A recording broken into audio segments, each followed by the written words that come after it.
Let's look at Romans today. I am your tour guide on the boat tour of of Romans, and I shall point out significant points of interest that you'll like to see as we go along in this boat trip. And we're in Romans chapter 1, and we've entitled this simply Romans because it really can be simple. It really can be. It's not hard. So let's take a look today. Last week, we kind of started into the whole meat of the thing in Romans. And we saw this in chapter 1, verse 16. Paul has this just profound statement. I am not ashamed of the gospel, which means good news, for it's the power of God for salvation to everyone who believes, to the Jew first and also to the Greek. I am not ashamed of the gospel. So with a very powerful launching, he's saying this good news is powerful. And I will always put it front and center in everything I talk about, and in every context, it will be the center of what I talk about. Romans is an expanded discussion of that good news, is what it is. It's simply that. Now, to have good news, you have to have bad news. And there is bad news in Romans. In fact, he's going to start a section today on that. But to illustrate this, I want to talk about this. This is my illustration entry in the good news, bad news kind of event. On October 12th, 2010, this thing was the best good news these men had seen in their entire lives. The best good news. It was salvation.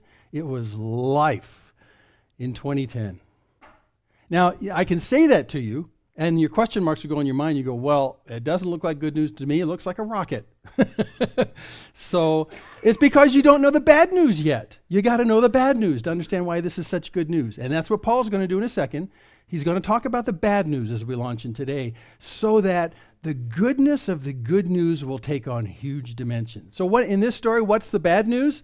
Well, the story starts back here a few months earlier, back on August 5th in 2010, in the country of Chile, where there was a mine collapse. You remember the story?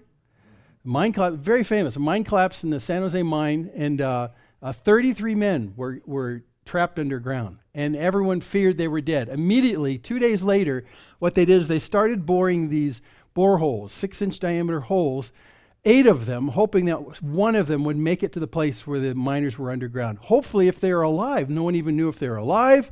No one knew exactly where they'd be in this mine. It's a gigantic mine. So they started boring down.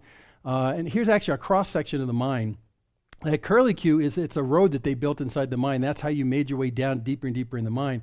So right up here, you see these borehole drilling that's going on right here. They started 8 of them, hoping that maybe one of them would break through someplace where they were. And if there was no results to that, then they didn't know whether the men were dead or whether the boreholes just went to the wrong place. They were half a mile underground. Half a mile underground. No evidence of them. So it took them 2 days to get these boreholes going, and that's what they did. Well, the 22nd of August, now 2 weeks and a day after they were doing this, they were still drilling boreholes. They went down to approximately the level that was going on, and then an amazing thing happens. They pulled up the drill out of one of these boreholes. Here's one of them right here, one of the 8. And as they pulled it up, on the end of the drill was a note.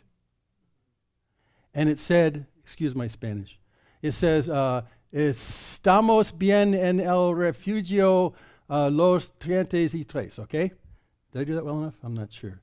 It says, is that okay? Okay. So it says we're all safe in the refuge. There was an area in the mine called the refuge.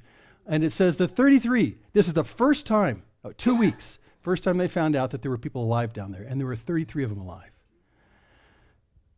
Astonishing. So then they set about to figure out how to rescue these guys. How do you rescue someone who's half a mile underground and we don't know anything about their condition? Well, so what they did, about a week later, they started plans A, B, and C. And what these were 3 new boreholes that were not 6 inches in diameter. They were 2 feet in diameter, big enough to pull a man through. But they weren't really too sure exactly where they were going. They followed some of the boreholes, the 6-inch boreholes, and they started drilling. Now, these take a lot longer to get down. It took 2 weeks to get down there with a 6-inch drill. It's going to take a lot longer for these big ones. And so they started drilling these things down. All the while, they're passing down food and supplies through the 6-inch boreholes to these guys, communicating with them. They passed down video cameras so they could go down and take pictures of themselves. The men were emaciated. They had 3 days of food for the number of people that were there. They'd made it 2 weeks before they started drilling the big holes. And so they were rationing food. They were having arguments down there. And in fact, if you read the account of this, which is going to come out in a movie this year, I don't know if you knew that, a dramatized movie of this. They had arguments down there. They all had agreed how they were going to make decisions, how they were going to vote on decisions. Some people lost it, and they agreed that everything that they were doing down there would be private to them and them only. Be private to them. So I'm interested to see what they're going to put in the movie. They had a hard time, and they had only a couple days of food. By the time the first borehole came, they were out of food. They had 1 day of food left based on their rationing plans, and now they could pass food down through the borehole. They could pass air down through the borehole because the ventilation shafts had clogged up as well, and now they lived off those boreholes. And so there they are. They start plans A, B, and C, 3 separate 2-foot diameter tunnels going down that worked really, really slowly. So the mine caves in the 5th of August, and by the 30th, almost a month later, they start drilling the escape holes. On the 9th of October, Plan B tunnel makes it through. How long is that? From the 30th of August to the 9th of October. All this time, sitting in the dark, not seeing the sunlight. 9th of October, Plan B breaks through. It's gone down 622 meters, almost half a mile, down underground. 12th of October, they start the rescuing. And that's where this thing came in. It's an escape capsule. That's what I showed. It's not a rocket. It's an escape capsule that can hold one man right here. And then it had oxygen in it. It had communications to the surface. And the part that's white right here on the top half of this could be jettisoned by the person in the bottom half in case the thing got stuck. Then this guy could lower himself back down into the tunnel, back down to the mine in case of emergency. This was co-designed by Chilean engineers and NASA, and based on a German design had been used years before. And they could bring men up to the surface very slowly, but this thing was fraught with problems. If it got stuck, you were stuck. The rescue begins, and there's a picture of it actually coming down inside the mine. When that showed up in the mine, that was really good news. Because they were trapped under an impossible amount of rock and stone that there's no way they could ever extricate themselves from. They were stuck, absolutely stuck. 33 men could not dig their way to the surface. They were trapped. They were out of food. There's nothing they could do. They were totally dependent to be saved out of this darkness by someone above it. Getting some parallels here? Was there only 33 people, or was there more? Only 33. Everyone who was trapped underground, well, some that were above it got out. Some who were below the blockage. No one died. Not a single person died. And they brought them up one at a time right here, and this was good news because the bad news was so incredibly bad. The bad news spelled death, certain death, in the face of darkness and the immediate inability to get themselves out of the problem. Good news from above. It came. When the first guy came up, this was his son. And he was waiting. They told him, they brought him there. Unfortunately, it turned into something of a media event. But many of you might have shared with this because I remember this moment very well. I saw videos of this. And they said, your dad's going to be the first one up. And the guy behind him is the president of Chile. And they were all there waiting for this first person to come up. And he is looking over at the shaft where this rescue container is going to come up. And then here he is. Right there. And that's his dad. Now, I remember this really well because I cried when I saw this. It was it's really something. And a lot of people around the world saw this. And they said, in the face of certain death and trapped and in bondage under a half-a-mile rock, this man is saved. And his son turned from crying to smiling. Now, this is why good news is good. Because the bad news is so bad. is so bad. And so as you remember, as Paul started this letter, he talked incessantly about the good news. But until you get the idea of what the bad news is, the good news isn't going to sparkle much. And so what he's going to do is he's going to launch off today into the bad news. Downer, huh? Well, no, because there is good news behind it. But he understands we need to fully grasp how bad the bad news about mankind is. And in a very parallel way, mankind is in the dark and helpless to free himself and dependent on salvation from outside. This is such a great metaphor to the gospel and the salvation. We're going to use it over and over again as we go through Romans, because this is cool in I don't know how many ways. I'm going to keep one other interesting tidbit to the very end this morning because it gives me goosebumps. So we're going to look at the bad news today. And that's the state of man. The bad news is where man is at. And this whole section about the bad news starts from today's section in Romans 1:18, goes all the way to Romans 3:20. How bad is it? Oh, worse than you can imagine. It's really bad. It's really bad. And so that's what we're going to focus on starting today. We're not going to go all the way to chapter 3. But we are going to do two parts this morning as we finish out chapter 1. The first part is what man has done. What has man done that's put him in such a state of helplessness? And so that's where he starts. And here we launch off today. Romans 1, verse 18. The wrath of God is revealed from heaven against all ungodliness and unrighteousness of men, who by their unrighteousness suppress the truth. This is more like a summary statement. And if you say, I don't quite understand it, that's because he's going to explain it in the next verses to come up. But look at this, the wrath of God. Oh my gosh, the wrath of God? And all I could think of was this cheesy movie that came out in 1971 that it starred Robert Mitchum, and he played a, I don't know what he was, he's a preacher down in Central America, and they rope him into, the bad guys rope him into doing bad stuff with him. Don't watch the movie. It's really a waste of time. But the point is what is the wrath of God? I mean, that sounds really bad. And if you think the wrath of God is bad, it is bad. Let's look a little more carefully. It's easier to do it if we take a look at the Greek, and this is all the Greek I'm going to put on you this morning, because there it is. Oh, and if you transliterate that into English letters, it's apokalyptate gar orge theo. Well, if that first word looks like apocalypse to you, that's because it is. But we've taken that word apocalypse, and we turn it into, well, all the post-apocalyptic movies you can think of. But in the Greek, it's not quite that harsh, really. The title of Revelation, the word revelation is this. It's apocalypto, is what it is. But when you look at what the word means, it's really great. This apo part in the beginning, we've seen this before. Apo means far away, When you look at orbits are oblong, and the tip of orbits, the furthest away they are from the thing they're orbiting, is called the apogee, because it's the furthest away. So apo means away, far. And the kaluptate part is the same, almost the same word you use for covering like a blanket.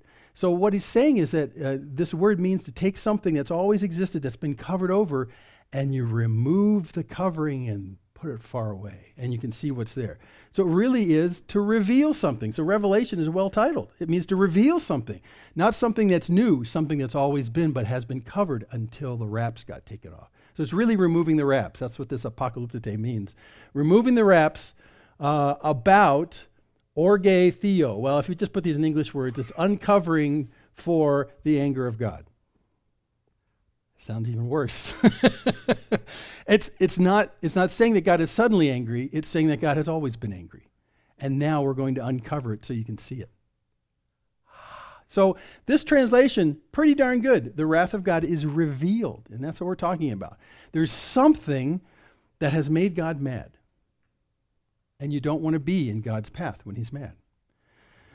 It's being revealed. And what's it being revealed about? About the ungodliness, the unrighteousness.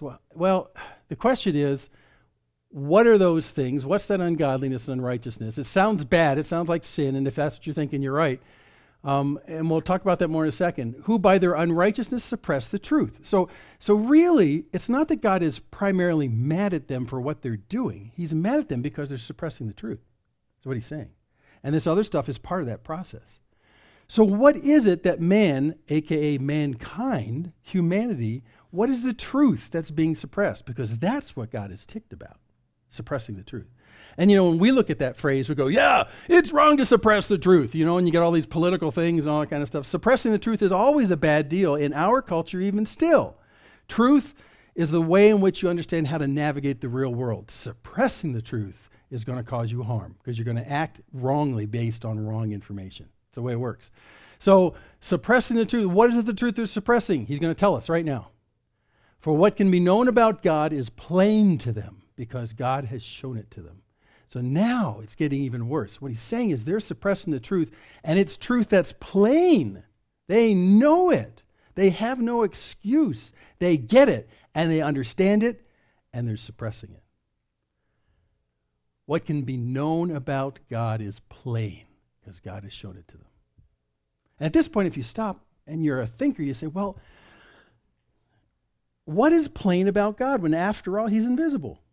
We don't see him. It's not like he's a truck rolling down the street that we can understand because of the thing that's printed on the side of the truck. I mean, isn't God somewhat removed and detached and invisible? I mean, what is it that's plain about God that man in his belligerence understands, yet he's suppressing the truth about?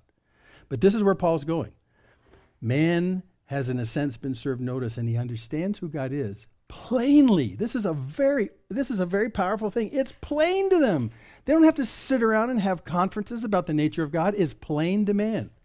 So how is it that the invisible nature of who God is can be plain to man, and God is ticked off because of the fact that man is denying it and actively suppressing what's plain to him?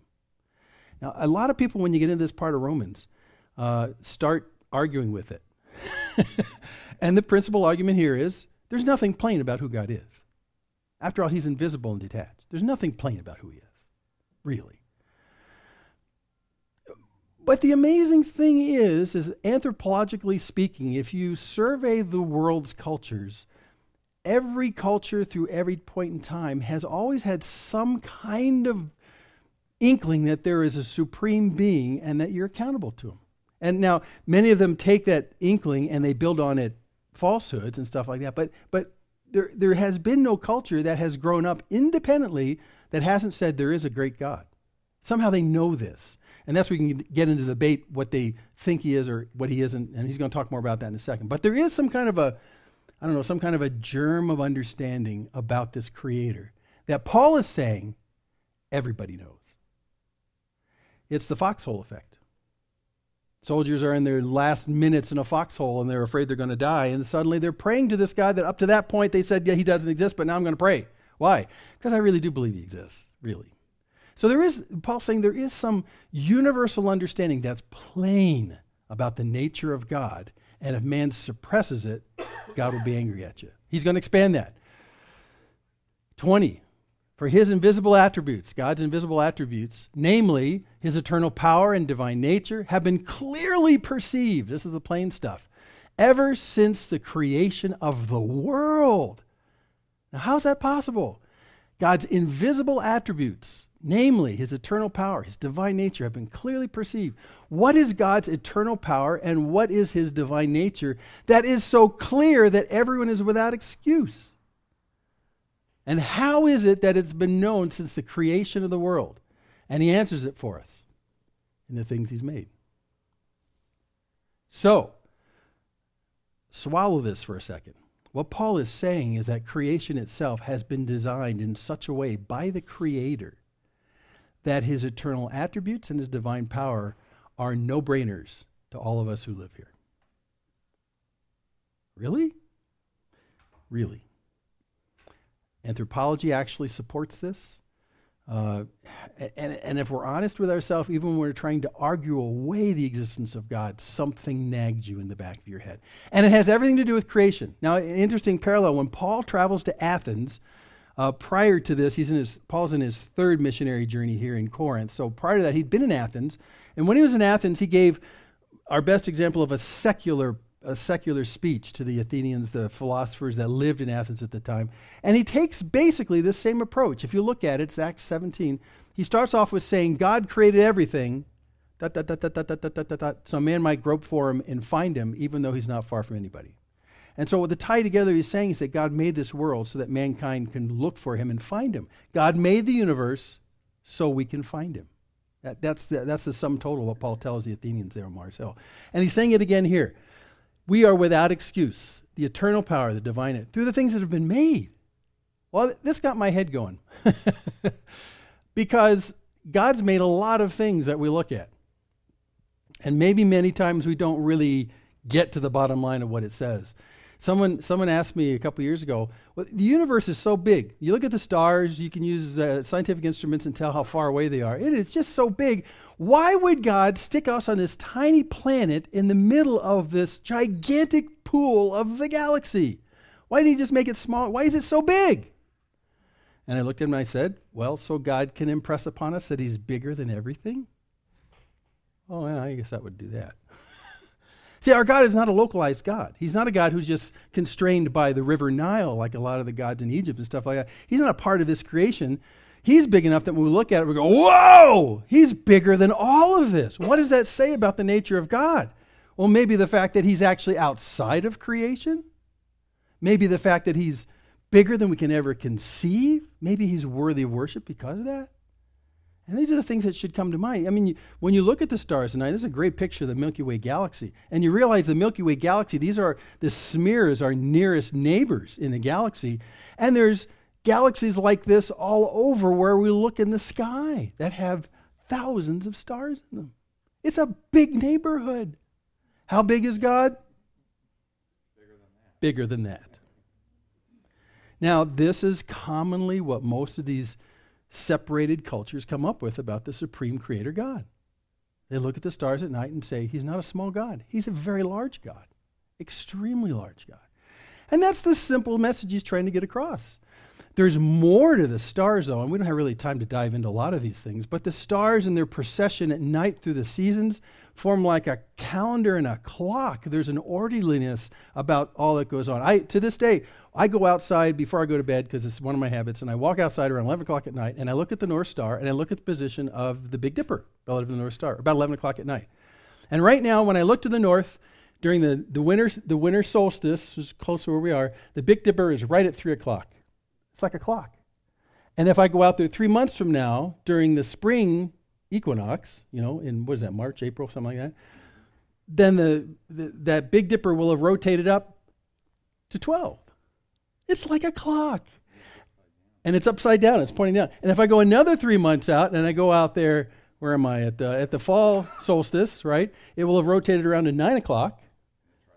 And it's pointing this way. And then if I come around to the did I miss a season? Summer. I missed the summer. Anyway, the next one, the last one before I get to the winter one, the fall one is down. It's way down here. The Big Dipper is down at the bottom at 6 o'clock, pointing up. So I can go outside at 11 o'clock every night, and I can tell you what part of the 12-month calendar we're on, based on where the Big Dipper is. Well, I'm not real smart. And in fact, my thing's getting caught here. In fact, cultures have done this forever. There's an orderliness about what you see in the stars. That's like a gigantic clock. This is where the zodiac comes from. It comes from a lot of things. People have observed this. And they say this orderly God who's bigger than the entire universe also is the master of all time and orderliness. I mean, you can derive a lot of things from this. And we don't have time to look at it. Here's one that blew me away. Do you realize that birds can fly? Can you? Yeah. Well, in an airplane, trick question. But I mean, in the ancient times, when people would look at birds, they'd say, you know what? God is so incredible that even though I can't figure out to fly, he knows how to make birds fly. And birds are stupider than me. And so really, when we talk about ancient thinking, they would look at a bird and say, that is an absolute miracle because everything I try and do, I can't do that. And yet they do it effortlessly, and God made them. And I deliberately didn't put a big soaring eagle right here. I put a little sparrow. Because even the silliest little birds know how to fly, and we can't. Why? Because God made them. God made them, and he knows. So God is not only big and the master of orderliness and time, but God can fly. And that's what the ancients would say. Wow. Now, as you keep looking at nature, it gets even crazier. I mean, if you look at this, plants. Do you realize plants can grow and be food for you? That's crazy talk. And in fact, you can take a seed from one of these plants, it looks dead, and you can put it in the dirt, and you can cover it up, and you can give it a little water, and, check your sundial and wait for it to come up. And it makes food. And that food, unusually, is suitable to sustain you. That's craziness. What happens when the seed goes in the ground? Why doesn't it just rot and go away? Everything else rots and goes away when you put it in the ground, but seeds turn into more food. That's incredible. So, the ancients would look at this and say, okay, wait, there's a lot of design going on here. There really is no reason why the plant kingdom should be so useful to us in the animal kingdom. And if you choose wisely with the plant kingdom, incredible things can be beneficial to you or hurt you. But they seem to go together, but they're so unlike each other. There's magic in plants. No, it's not magic. God made them. But they're so different than animals. I know. That's how wild and crazy God is. So really, there's so much in nature. Oh, and then you get to present day. Present day scientists love to promote this vision. They love to promote the vision that God no longer needs to exist because us scientists understand how things work. Now, I get where they're coming from. Because if you go back not too far in history, you'd put a piece of meat out on a table and leave it there for a week, and maggots would come out of it. It would spontaneously create life. And then science found out that if you put a glass jar over it, the spontaneous life doesn't happen. So it must have come from outside. It comes from flies laying eggs in it. So scientists would say, no. We no longer have to go to God to explain what we see because we can explain it ourselves. Well, there's some truthfulness to that. But the more you start explaining things, the more problems you create. It's not enough just to know how things do work. So whenever a scientist says, now God is obsolete as an explanation because we understand everything. And that's a scientist acting like a high priest, by the way, who has a privileged set of information not the rest of us have, and as a result, they have a privileged place in society, and now they have the privilege to be able to proclaim that God no longer needs to exist. However, they don't know what they're talking about. They only know about science, and science doesn't talk about the existence of God as being negative. Here's one thing that is troubling all of science today in the face of evolution. So the more science keeps going, the more problems that we find problems in terms of trying to explain away God. Now, they'd say, Watson and Crick found this molecule way back in the early 60s, and they said this is DNA, and DNA is the information source for how things work. In fact, they quickly found out over a little research that the DNA molecule doesn't do anything mechanically. It does something information-wise. And that's a new thing. That's a brand new thing. Because if you remember the chemistry classes you took, you take this element and you take this element and you put them together and hopefully it explodes and everyone laughs. And it's a physical relationship to these chemicals. They do things mechanically because of the way they are. DNA doesn't do that. DNA brings information. And that's a very troubling understanding, because if it brings information always comes from an intelligent source. At least that's what we see, right? And if you doubt that, here's my modern day equivalent of a DNA molecule. That's a disk drive from inside your computer. It's got these platters that go around. It's got a magnetic material. That's the silver stuff on the top of those disks. They go around, and a little arm comes around that reads the stuff that's on the magnetic bits on that surface of that. And if you take your disk drive apart, that information about how your computer turns on is encoded on that silver surface right there. And you access it as you do stuff. You can read and write to it. It's incredible. Now, if you or I were to go inside our computers and pull that out and look at this thing, we'd say, wow, what an incredible mechanism a disk drive is. And it is an incredible mechanism. It's an astonishing mechanism. But what's more astonishing is the information that's on it. Because if that information is a little bit wrong or a little bit inappropriate for your hardware, your computer doesn't come to life. So not only with a disk drive do we have a problem of the mechanical way it stores information as being well designed, but we have a bigger problem about the credibility of the information that makes things work. Now that's the same thing with DNA. DNA is an incredible structure, but it carries information that are recipes for the proteins that your body needs to exist. So where did that information come from, and how did it get encoded on a DNA molecule? It's one thing to say it's an incredible molecule. It's another thing to say it's got the recipes for the biochemistry of your life encoded on it. Not to mention the fact, the color of your hair. So it's an extraordinary information mechanism. And this little thing right here that's twisting around, you see it's got little rungs across it like it's a ladder, you know? There's really only two kinds of rungs, and they can be in two different directions. So it gives you 4 possible opportunities for that. Those are called base pairs together. And in the human genome, there's over 3 billion of those rungs. And it specifies the biochemistry in your body, specifies every protein that's in your body as a recipe that another part of your body uses to cook up the molecule. What? I know. Evolution's really cool. So, you know, so scientists continue to understand this universe, and in understanding it, they say, well, now we got it all figured out. No, we've got more profound problems than we ever had. More profound. So much so that leading secularists and humanists today actually are starting to continually say DNA was seeded here from an alien race in another part of the universe, because it's too hard to believe it would just spontaneously generate on our planet. Well, couldn't God have done that? No, you can't say that. It's some other master race that preceded the entire history of the human beings. No. And here's the deal. All of this stuff, in obvious first explanations, is pointing back to a master creator. Even science is having problems disregarding this. And yet, we can't get in bed with those people who believe the Bible because they believe in creation. And of course, that's wrong. And so we can't talk about how this creates a creator. So it all happened by accident or seeding from an alien race. You have to start believing stuff that's more outrageous than what the Bible says. And you have to have more faith to believe it. And that's the state we're in right now.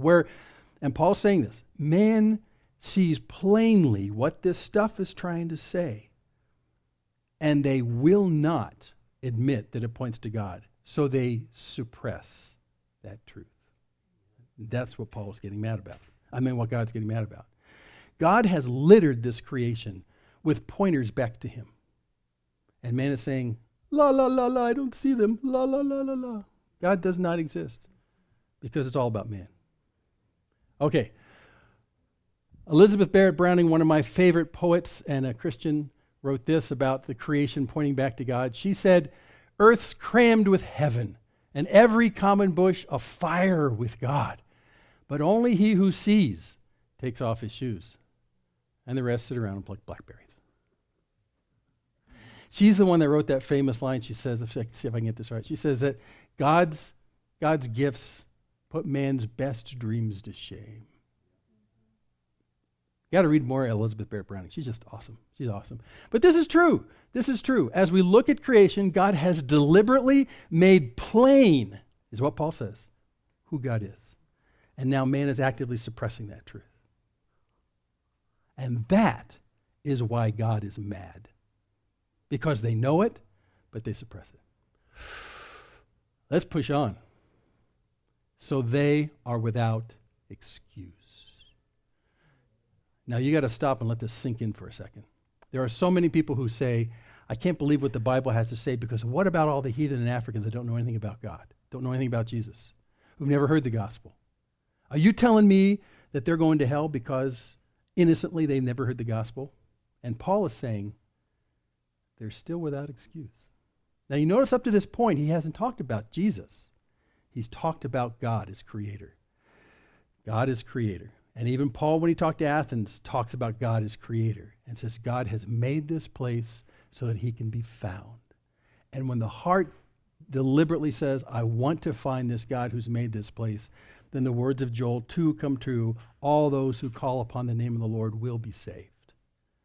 But if you disavow that God exists, even though you know he does, and you believe that people will actively suppress it, woe to you. even the heathen in Africa, even the ones in Papua New Guinea who've been isolated as cultures for the entirety of humanity, it's possible for them to know enough about God through what he's made that they are without excuse.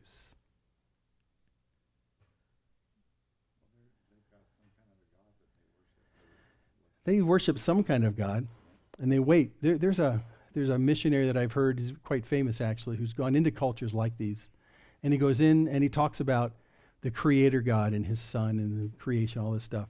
And the ones who have sincerely wanted to know who this God is, they hear this and they go, "That's what we've been waiting to hear. That works with what we've seen in our creation." We get that. But it's really a willfulness of the heart. It's not a misunderstanding of the clues, and that's what Paul's saying. They know. They know. What's clear, it's plain, it's there, you can't ignore it. They know it. It's the willfulness of the heart. And not only are they willfully not wanting to accept that there is a Creator God, but they suppress it so other people won't get it either. And that Paul's talking about first century Rome. But that is like 21st century now here. It is. Do you realize the problems you get in if you're in the scientific realm and you start talking about God? You can't do it. Those words are supposed to be separated. You have to suppress the truth about God. And I could give you half a dozen stories about scientists who say, well, this kind of points toward a God, but they can't because they know that they'll be penalized if they ever bring that out in the common discourse. And yet that's the most obvious conclusion. You have to be tremendously smart to disregard the existence of God. Because you got to stand on your head to come up with arguments based on what's so. You got to be really smart. Let's push on.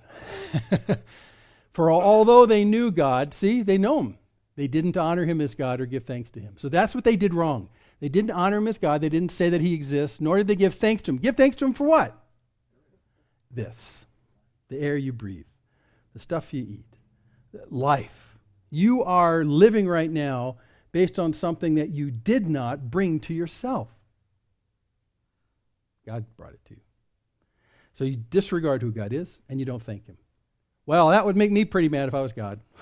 God creates the place. He leaves hints everywhere about the fact that he exists. He gives life to these creatures. He wants to have a relationship with these creatures. And all I do is walk around saying, there's no God, there's no God, there's no God. I eat today because I worked really hard. It's all me, me, me, me, me. And God goes, ugh. That's why we're in such a deep pit.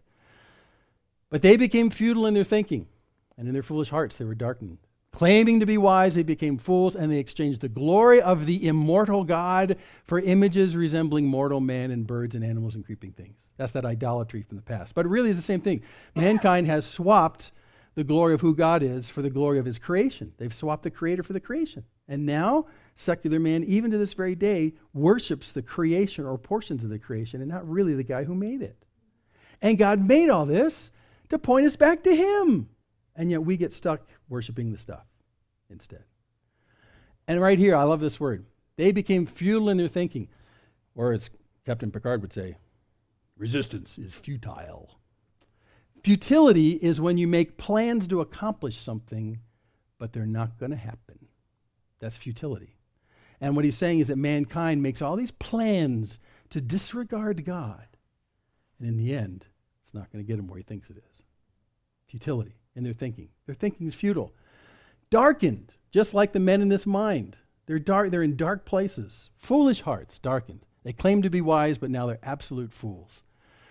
That's part one of the state of man. And here's part two. So part one, let me just summarize. What they did wrong wasn't all the little nastinesses of sin. What they did wrong was they disregarded the existence of God and refused to give him thanks. Got that? That's super important because that's what he's saying happened. Man disregards the existence of God and refuses to give him thanks. Now there's an outcome to that. And here's the outcome of disregarding God and not giving him thanks. And this is where Paul goes next, verse 24. Therefore God gave them up to the lusts of their hearts, to impurity, to the dishonoring of their bodies among themselves. And the question is why would he give them up? Well, 25. Because they exchanged the truth about God for a lie. And they worshiped and served the creature rather than the creator, who's blessed forever. Amen. So verse 25, he comes back to reiterating. That's the problem right there. That is what mankind has done. That's what the fall is right there. disregarding the truth about who God is, substituting a lie for it, and as a result, naturally worshiping the creation rather than the Creator, who doesn't exist, they say. And what's the outcome? God gives them up to the lusts of their hearts to impurity and dishonoring of their bodies among themselves. That's actually a symptom of the disregarding of God. So it's very fascinating. That's what Paul's saying here. The fundamental problem is disregarding God, but here's the outcome of what happens. Now look at this. God gave them up. You see that phrase right there? That should scare you. Because he's going to use it 3 times before we're done this morning. God gave them up. Which implies that God has somehow protected them or guarded them in some way. And then from the total outcome of their foolishness. And what he's done is that when they disregard him, they say, you don't exist, God. He says, well, okay, good luck with that. And he gives them up. Let's talk more about this line right here. God gave them up in the lusts of their hearts to impurity, dishonoring of their bodies among themselves. And what is the wrath of God? Well, here it is. The wrath of God is revealed from heaven against all ungodliness. So we talked about the wrath of God not being that stupid Robert Mitchum movie, but the wrath of God is God giving them up. You mean it's not lightning bolts and hail and boils? It's not all that wrath stuff you see like in the curses in Egypt when they get out of... You mean it's not all that kind of stuff? No, the wrath of God, the revealing of his anger is to let you go. The worst thing that God can do for you, and I'll qualify in a second, is to stop protecting you from your own foolishness. Because, and we all have demonstrated anecdotes about this, because when man is left on his own, his society doesn't migrate toward justice and goodness, it migrates toward death. Ever read Lord of the Flies? William Golding? One of the required readings if you're ever in high school. You ever in high school? You read Lord of the Flies? Here's these wonderful little English schoolboys with ties and white shirts who are suddenly stranded in a place where there are no adults to guide them. Surely a new society formed by these innocent little schoolboys with black ties and white shirts and stupid little caps, they would form an innocent, wonderful society because after all, they're English and they're little boys. And I don't want to do too much plot spoiling for you, but it doesn't turn out well. In fact, it turns out to be one of the most ugly outcome books you'll ever read. And that's the author's way of saying that man left on his own will create the most heinous, dark, deathly society you can think of. And so God says, I'm going to let them have what they've wanted all along. They want a life in the society without me? God doesn't exist? Good luck with that. And that's what it's God's way of saying, I'm going to let you live the consequences so that you can start to understand how my loving kindness for you is meant for your good. But you are not the master of your own good. You are actually your worst enemy.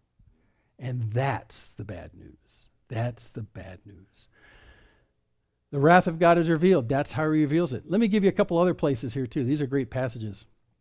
1 Corinthians 6, Paul writes, the body is not meant for sexual immorality, but for the Lord, and the Lord for the body. And here's this connection to what happens to our bodies when we disregard who he is. Our bodies in some kind of way, and you've got to read 1 Corinthians 6, our bodies in some kind of way, this thing that you're sitting in right now, is somehow meant for the Lord. It's not meant for you. Huh? Yeah. He says right after that, but he who is joined to the Lord becomes one spirit with him. It sounds like there's a marriage going on inside of you. Yes. Yes. 1 Corinthians 6:19. Or do you not know that your body is a temple of the Holy Spirit within you, whom you have from God? So this thing isn't for me. It's somehow to house him. And if you're starting to get this, you start to understand that this creator God who made this physical stuff, including your body, wants to have relationship with you. And the place that relationship happens is right here. Later on in this, he says, I don't think I quoted this. He says, you're not your own. You're bought with a price. Therefore, glorify God in your body.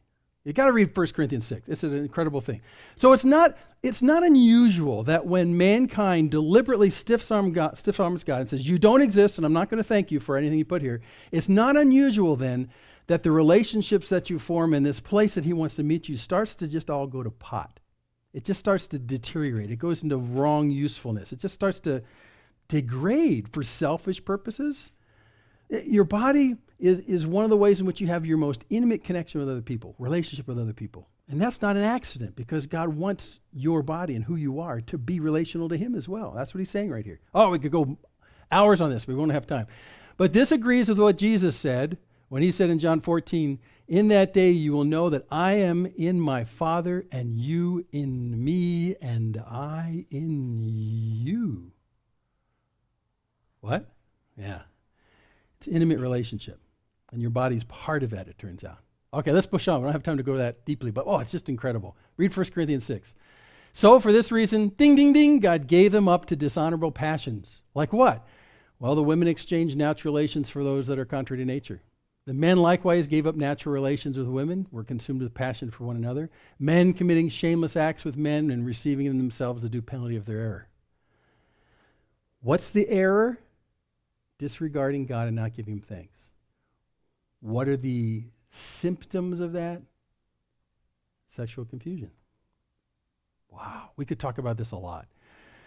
But suffice it to say, he's tying these together very closely. When a relationship with God is disconnected from its normal state of being, which is what God wants it to be, the instant outcome in the symptoms of that is a breakdown in the most intimate of relations God has ever designed you to have with another person.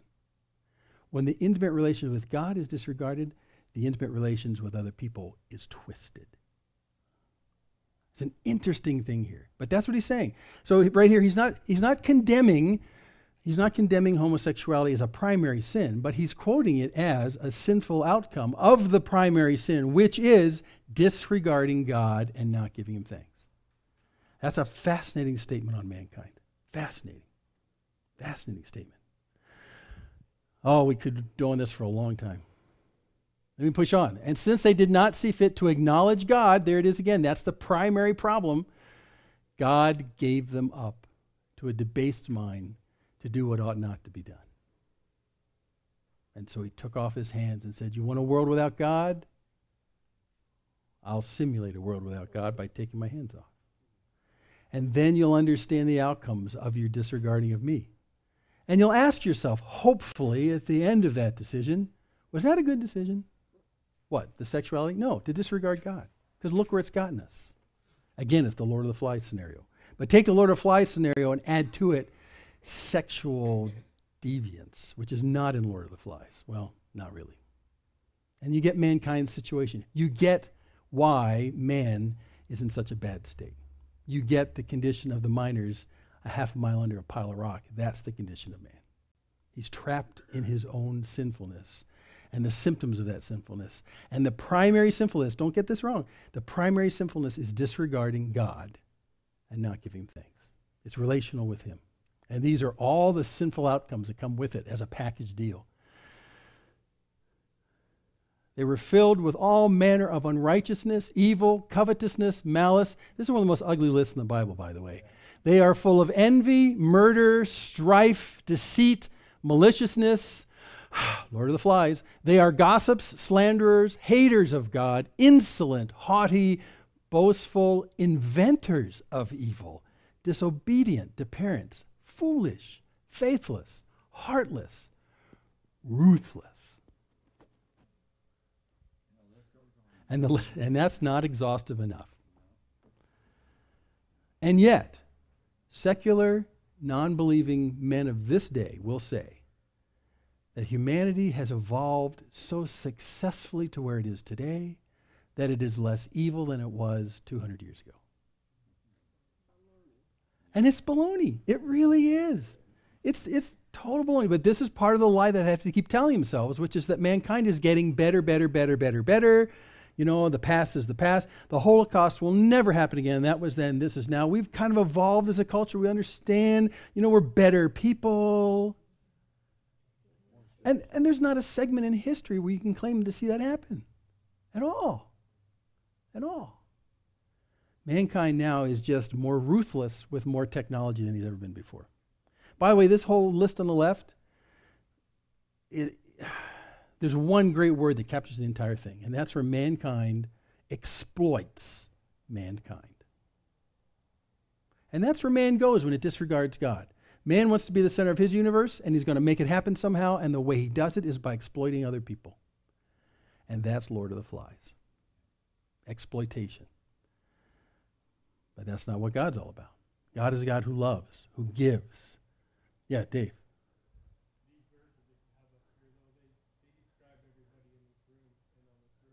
Totally. Totally. This is us. This is us. We are all trapped in this dark mind with the same affliction. All trapped. That's why this bad news has got to be profoundly bad.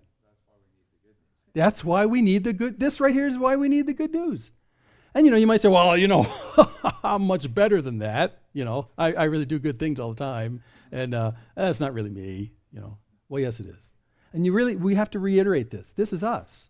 This is mankind when mankind disregards God and does not give him thanks. This is what man turns into. G.K. Chesterton, who was kind of a theologian at the beginning of the 1900s, said basically it's the only part of the theology of the Bible that you can pragmatically prove yourself. Mankind is really messed up. You can prove it. How? Pick up the papers tomorrow. Well, I'm not messed up. Yes, you are. We are all collectively in the same dark mine under a half a mile of junk. But God brings consequences to our choices. And that's how he lets them go. He brings consequences and says, okay, if you want to live that life, good luck. Because when I'm out of the picture, all you have is yourself. And you're not going to like what you meet there. Now, to reinforce Dave's point, if we all kind of silently took a moment and took an inventory of the nasty parts of who we are, we'd all live pretty depressed today. It's universal. It's universal. Now, there's some things on that list I don't do. But I do most of them. And we're not going to vote on which ones you do or not do today. But it's very clear. This is life.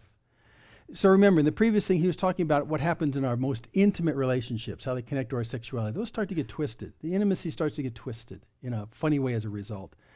And not only that, then our twistedness comes out in the way we treat one another as well. We start exploiting one another. It's a horrible place to be.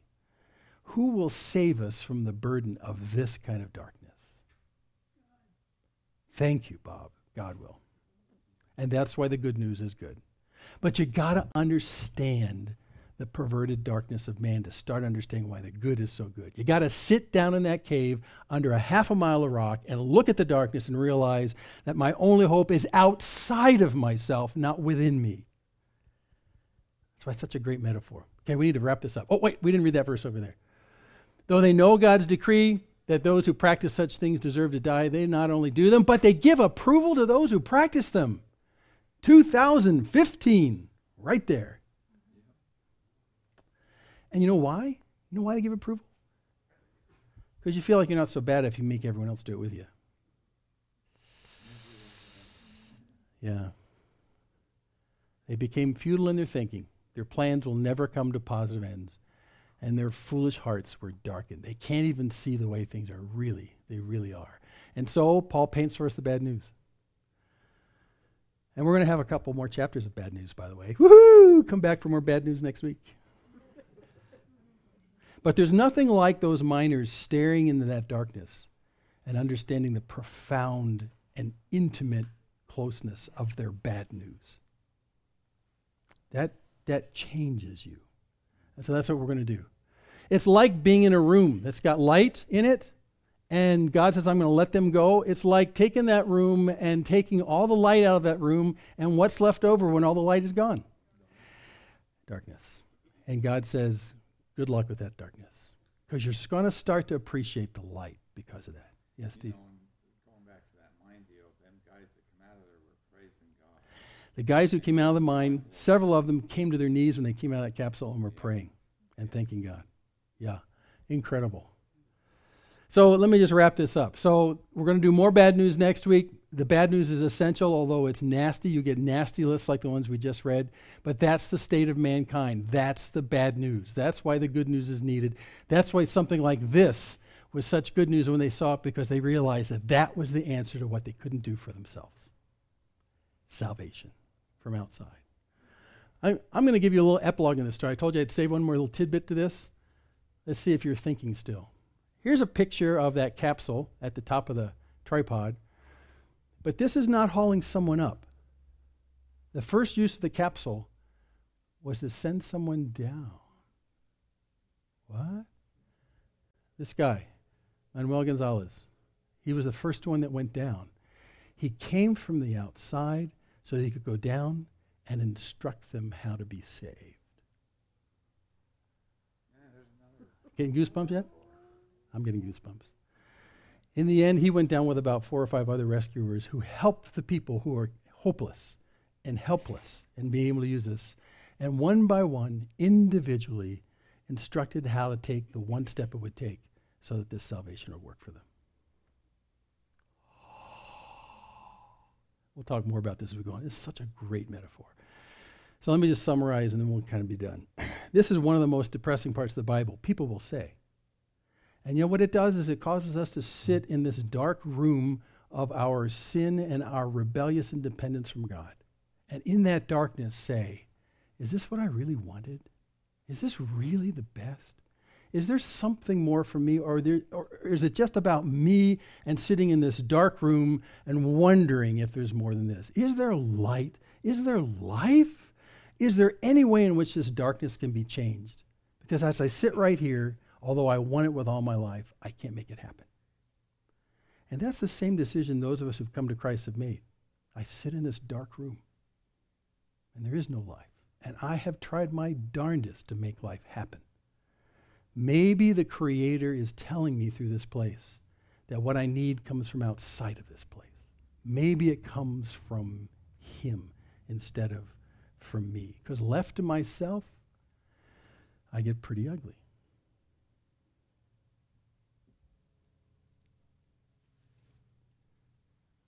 Luke 1:78 about the birth of Jesus. The sunrise from on high will visit us, to shine upon those who sit in darkness and the shadow of death, to guide our feet into the way of peace. And that is really good news. Okay? Okay, we got to quit. I'm going to pray. Father, that day that you knocked on our door and you showed us how to guide our feet into the way of peace. And not based on anything we could do ourselves, because it was impossible. We were stuck. And in despair. And coming to realization that this sin is not going to bring life ever. And you've shown where we sat in darkness and the shadow of death. And that was such good news. So Lord, I pray that you would continue to speak through us to those around us who don't know about how good this good news is, and then not to compromise on the bad news, because the bad news is profoundly bad. Profoundly bad. Man without God, disregarding God, not giving thanks to God, is a creation in rebellion and a creation doomed to live in darkness. Such good news we find in Christ.